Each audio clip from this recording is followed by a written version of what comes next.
Be not dismayed, whate'er betide, God will take care of you. Beneath His wings of love abide, God will take care of you. God will take care of you through every day or all the way. He will take care of you. God will take care of you.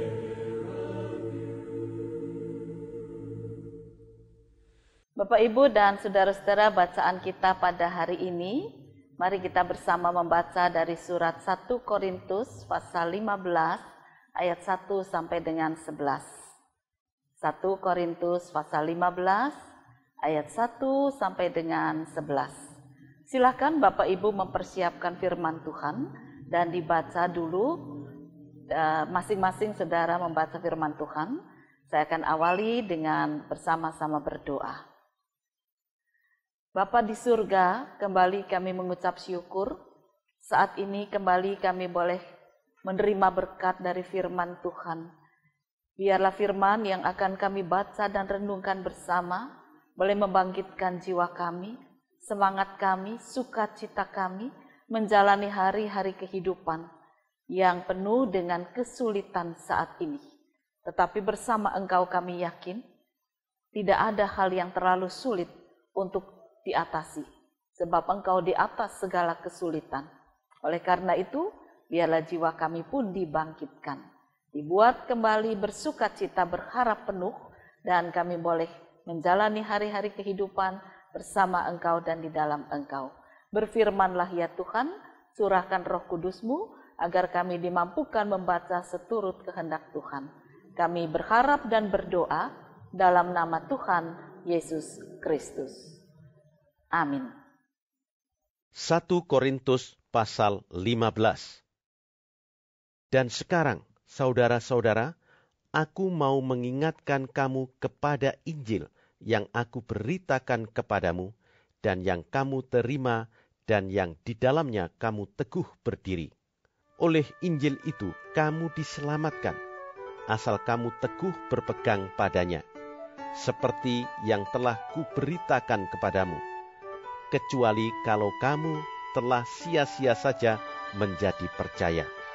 Sebab yang sangat penting telah kusampaikan kepadamu, yaitu apa yang telah kuterima sendiri, ialah bahwa Kristus telah mati karena dosa-dosa kita sesuai dengan kitab suci, bahwa Ia telah dikuburkan, dan bahwa Ia telah dibangkitkan pada hari yang ketiga sesuai dengan kitab suci, bahwa Ia telah menampakkan diri kepada Kefas dan kemudian kepada ke-12 muridnya. Sesudah itu, Ia menampakkan diri kepada lebih dari 500 saudara sekaligus. Kebanyakan dari mereka masih hidup sampai sekarang, tetapi beberapa di antaranya telah meninggal. Selanjutnya, Ia menampakkan diri kepada Yakobus, kemudian kepada semua rasul, dan yang paling akhir dari semuanya, Ia menampakkan diri juga kepadaku, sama seperti kepada anak yang lahir sebelum waktunya. Karena aku adalah yang paling hina dari semua rasul, bahkan tidak layak disebut rasul, sebab aku telah menganiaya jemaat Allah. Tetapi karena kasih karunia Allah, aku adalah sebagaimana aku ada sekarang, dan kasih karunia yang dianugerahkannya kepadaku tidak sia-sia. Sebaliknya, aku telah bekerja lebih keras daripada mereka semua, tetapi bukannya aku, melainkan kasih karunia Allah yang menyertai aku. Sebab itu, baik aku maupun mereka, demikianlah kami mengajar, dan demikianlah kamu menjadi percaya. Bapak, Ibu, dan saudara-saudara, seorang dokter dengan kepandaian yang luar biasa. Setiap pasien yang datang kepadanya bisa untuk disembuhkan. Ada banyak orang yang menderita sakit berat, lalu datang kepada dia dan dia mampu untuk menyembuhkannya. Memang kepandaiannya wah luar biasa, diakui. Pasiennya banyak, menunggu antri sampai malam, rela mereka karena mereka kepingin sembuh. Nah, satu hari dokter ini mengunjungi pasiennya di sebuah rumah sakit. Kebetulan saat itu dia jumpa dengan seorang pendeta tua yang sedang membacakan firman dan mengajak pasien tersebut untuk berdoa agar dia tetap teguh di dalam iman dan kepercayaan.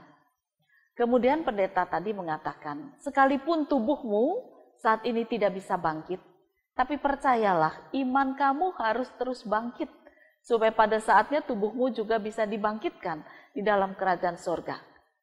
Nah, ketika dokter tersebut mendengar apa yang dikatakan oleh sang pendeta, dalam hatinya dia tertawa. Memangnya pendeta bisa untuk menyembuhkan. Aku yang bisa menyembuhkan, bukan pendeta. Tetapi dia diam saja. Sesaat kemudian setelah pendeta selesai berdoa, dia pergi. Sebelum dia pergi, pendeta tersebut menepuk pundak Pak Dokter dan mengatakan, bangkitlah jiwamu, supaya ketika kamu melayani dengan jiwa yang dibangkitkan Kristus, maka bukan saja pasien, tapi kami pun akan bangkit. Lalu dia pergi. Dan dokter itu memeriksa pasiennya. Dia meninggalkan kamar pasien setelah diperiksa sambil tertawa dan mengatakan kepada pasien, ayo bangkit, ayo bangkit.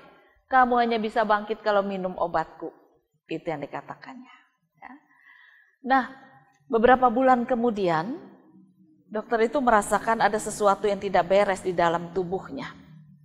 Dia cek lab dan ternyata di dalam tubuh yang paling susah ada kanker ganas yang menyerang dia. Kagetlah dokter ini. Dia tahu bahwa itu tidak bisa diobati. Untuk di kemo pun sangat sulit karena kanker itu bersembunyi, tetapi dia terus bertumbuh hingga saatnya akan besar dan merusak jaringan tubuh yang lain. Mulai dia mengalami kegelisahan. Mulai dia takut karena dia tahu dia tidak mampu mengobati dirinya sendiri. Dia bisa mengobati orang lain, tapi dia tidak bisa mengobati dirinya sendiri. Dia bisa membangkitkan orang lain dari tempat tidurnya, tetapi dia tidak bisa membangkitkan tubuhnya ketika kanker itu semakin ganas dan semakin merusak tubuhnya. Di dalam keputusasaannya, dia mencari sang pendeta tua. Dan dia berjumpa dengan pendeta tua tersebut. Pendeta tua itu mengatakan, aku memang tidak bisa membangkitkan tubuhmu dari kematian. Hanya Kristus yang bisa membangkitkan tubuhmu dari kematian. Bukan saja tubuhmu, tapi juga jiwamu. Oleh karena itu mendekatlah kepada Kristus.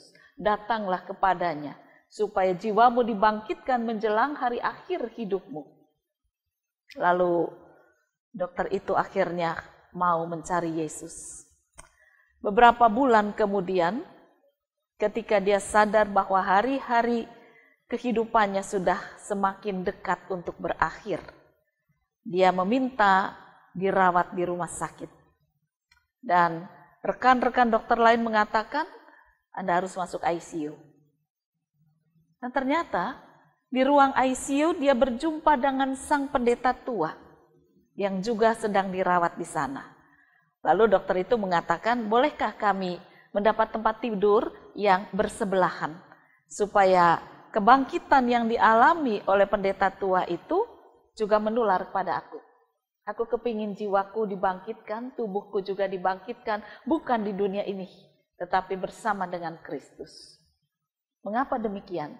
Karena dia percaya kematian Yesus menguduskan dia, kebangkitan Yesus membangkitkan jiwanya dari ketidakpercayaan, dari keacuhan kepada Kristus, dari penolakan kepada Kristus. Tetapi akhirnya jiwa yang dibangkitkan untuk bisa menerima Kristus, menyiapkan dia untuk menerima kematian, tetapi juga kebangkitan di dalam sorga. Sungguh indah.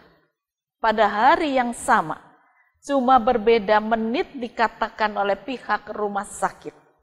Baik Pak Dokter, maupun Pak Pendeta meninggalkan kehidupan di dunia ini. Mereka bergandeng tangan karena 2 tempat tidur didekatkan. Lalu Pak Pendeta berkata, seperti yang dijanjikan Yesus, bahwa hari ini juga kamu bersama-sama dengan aku, karena aku bangkit. Maka dokter itu pun mengatakan, aku akan bangkit bersama dengan Pak Pendeta, bersama dengan Kristus, bersama dengan orang-orang percaya lainnya. Peristiwa langka yang mengharukan, tetapi kita bisa melihat karya kebangkitan Kristus bisa untuk membangkitkan jiwa seseorang yang sudah lama mati. Mengapa dikatakan sudah lama mati? Karena dokter itu terlalu percaya diri. Dia cuma percaya iman, percaya uang, percaya ketampanannya, percaya keramahannya. Tetapi dia tidak percaya Kristus. Dan ketika dia menghadapi kematian, akhirnya dia dibangkitkan jiwanya oleh kebangkitan Kristus. Nah, firman Tuhan yang kita baca pun sama. Mengingatkan bahwa kebangkitan Kristus membangkitkan jiwa yang sudah mati. Mungkin saat ini di antara kita ada yang sedang kesal, ada yang sedang lesu imannya. Belum sampai mati, tetapi sudah mulai menipis kepercayaannya. Di mana ada Kristus? Kalau Yesus itu hidup, tentu hidupku tidak akan menderita seperti ini. Sudah cukup lama aku menderita, mungkin karena sakit, mungkin juga karena tidak punya uang, bulan-bulan lalu tidak bekerja, bulan-bulan lalu diberhentikan dari pekerjaan tanpa bekal yang cukup, dan sekarang bekalnya semakin menipis, lalu mulai gelisah, mulai bingung, imannya semakin goncang. Saudara-saudara, firman Tuhan mengatakan bahwa Paulus memberitakan Yesus yang bangkit. Pertama-tama menampakkan diri kepada murid, lalu yang terakhir kepada dirinya. Tetapi kita mau sambung lagi. Yang terakhir bukan hanya kepada dirinya, pada Paulus, tetapi kepada kita semua. Saudara-saudara, berjumpalah dengan Yesus yang bangkit. Perjumpaan yang pernah Anda alami dulu ketika Anda dibaptis, silahkan dialami lagi. Sebab perjumpaan dengan Kristus itu bukan cuma ketika Anda dibaptis dulu. Ketika Anda ditanya oleh pendeta, siap? Wah, dengan semangat mengatakan siap. Bukan cuma itu. Hari ini, berjumpalah kembali dengan Yesus. Supaya jiwamu dibangkitkan kembali. Supaya disegarkan kembali harapan kita yang sudah mulai menipis ini. Supaya pandangan kita yang sudah mulai redup dibuat bercahaya kembali. Supaya semangat hidup kita yang sudah mulai lelah ini dibangkitkan kembali. Itulah yang dialami Yesus dari kematiannya, ketidakberdayaannya. Ketika dia dibangkitkan Allah Bapa, dia menjadi kuat kembali, hidup kembali. Bahkan kehidupannya dibagikan kepada kita semua. Berjumpalah kembali dengan Yesus, supaya kita dibangkitkan kembali di dalam sukacita. Kebangkitan jiwa kita, kebangkitan pikiran kita, kebangkitan sukacita kita, kebangkitan hidup kita akan menjadikan kita punya harapan bekerja dengan pola yang baru. Dulu mungkin kita ikut orang, tetapi ketika bulan-bulan lalu kita terpaksa berhenti, lalu untuk melamar kembali ke sana tidak mudah, karena banyak perusahaan tidak bisa menerima karyawan sebesar dulu. Mereka memulai dengan karyawan yang tidak banyak. Saudara, termasuk yang tidak terpilih. Jangan kemudian putus asa, jiwanya mati. Karena perusahaan itu bukan cuma milik dia. Bisa kita masuk perusahaan lain, kalaupun tidak ada perusahaan yang menerima kita. Mulailah jiwa yang dibangkitkan, harapan yang dibangkitkan, mata yang dicerahkan, melihat segala sesuatu di sekitar kita bisa menjadi alat kehidupan. Jiwa yang dibangkitkan, harapan yang ditumbuhkan, mata yang dicerahkan oleh pandangan kuasa Roh Kudus, bisa melihat apapun yang ada di sekitar kita untuk menghidupi diri kita. Bertahun-tahun yang lalu saya ingat, ketika seorang ibu, dia tidak bisa keluar rumah karena penyakitnya. Sama sekali dia tidak boleh kena sinar matahari. Lalu dia jenuh, bingung. Apa yang harus dilakukan? Sementara dia harus bekerja, karena keluarganya membutuhkan kehidupan. Gaji dari suaminya tidak cukup.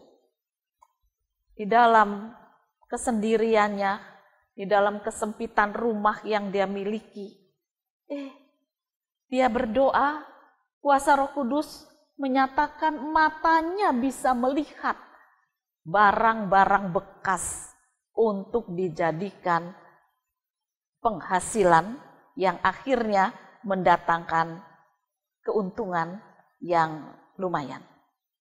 Apa itu? Saat ini Indonesia dikatakan sebagai salah satu negara penghasil sampah plastik yang cukup besar. Merusak dunia. Nah, ibu itu memanfaatkan sampah plastik tadi. Saudara bisa lihat, di YouTube itu ada banyak hal yang bisa terjadi dengan sampah plastik. Botol-botol plastik kemudian diubah menjadi tempat tanaman, pot. Ada yang bentuknya kupu-kupu, ada yang bentuknya kumbang, ada yang bentuknya, bagus-bagus lah. Saya kalau lihat, kira-kira saya juga bisa mempergunakan sampah plastik itu, berguna lagi. Dan ibu itu mulai berkreasi, matanya dibuka, jiwanya dibangkitkan, harapannya dihidupkan. Dia melihat sampah plastik bisa berguna.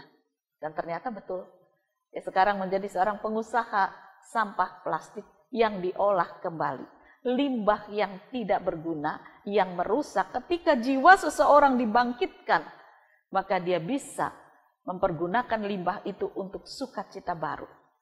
Tidak ada kematian di dalam Kristus. Akal budi kita akan diolah oleh kuasa Roh Kudus, oleh kebangkitan Kristus. Jadi janganlah berputus asa. Kalaupun saat ini kita belum bisa mendapat pekerjaan yang layak, mulai dari limbah. Limbah yang ada di sekitar kita. Ada yang limbahnya dari kayu, ada yang limbahnya dari plastik, ada yang limbahnya dari kain perca. Loh, saat ini banyak orang mempergunakan limbah kain perca untuk masker. Ya. Ada yang dijual, ada yang gratis. Nah itu, kalau jiwa dibangkitkan, harapan dihidupkan, mata kita bisa melihat. Limbah saja bisa menjadi rezeki yang Tuhan berikan. Jangan putus asa. Hari esok kita nikmati bersama kebangkitan Kristus. Jiwa yang dibangkitkan akan membangkitkan semangat. Semangat yang dibangkitkan akan membuka mata dan tubuh kita untuk berkarya kembali. Selamat menikmati kebangkitan Kristus. Tuhan memberkati firman-Nya. Amin. Mari kembali kita berdoa. Ya Tuhan, kami bersyukur. Engkau bukan cuma membangkitkan murid-murid-Mu dulu kala, tetapi Engkau membangkitkan kami. Biarlah kami berjumpa dengan Engkau di setiap detik kehidupan kami, supaya jiwa kami dibangkitkan, harapan kami diteguhkan kembali, mata kami bercahaya, bisa melihat rezeki yang Tuhan siapkan untuk kami menikmati hari esok. Biarlah sukacita yang melimpah akan ada pada kami senantiasa. Jangan biarkan kami mengalami kematian jiwa. Jangan biarkan kami mengalami kematian sukacita. Sebab di dalam Kristus ada kebangkitan. Seperti dokter dan pendeta, mereka menghadapi kematian bukan dengan kesusahan, tetapi dengan kesukacitaan kebangkitan. Kami masih diberi kesempatan untuk hidup. Biarlah kami hidup juga di dalam terang kebangkitan Kristus. Inilah doa pengharapan kami. Dalam nama Tuhan Yesus Kristus. Amin. No matter what may be the test, God